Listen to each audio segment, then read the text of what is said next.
Les émissions mondiales de Consomment CO2 plus et émettent plus de CO2. gaz comme le CO2 ou le méthane. Les gaz à effet de serre, le CO2, le méthane, ce sont des mots qu'on entend très fréquemment. Mais est-ce qu'on sait vraiment ce que c'est? Ce mois-ci, on pose toutes nos questions sur l'environnement à Lisa Ardouin, et donc aujourd'hui, on parle de l'effet de serre et des gaz à effet de serre. L'effet de serre, c'est la capacité de la Terre à retenir l'énergie proche de sa surface. On a besoin de l'effet de serre pour avoir des conditions favorables à la vie à la surface de la Terre. Sans effet de serre, il ferait à peu près moins 18 degrés à la surface de la Terre.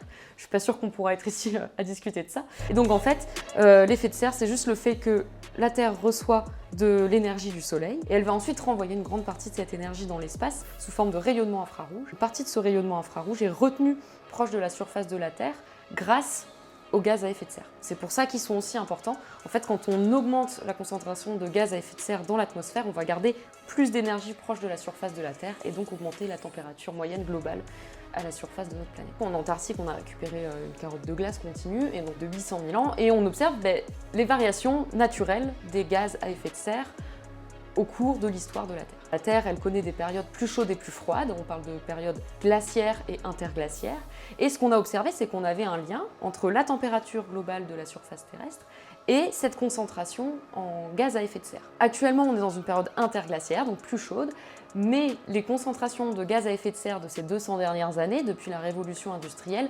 présentent des variations complètement anormales comparées à ce qu'on peut observer dans les variations climatiques naturelles. Depuis la révolution industrielle, on observe vraiment une influence de l'homme sur la composition de l'atmosphère, et notamment par la combustion des réservoirs d'énergie fossile.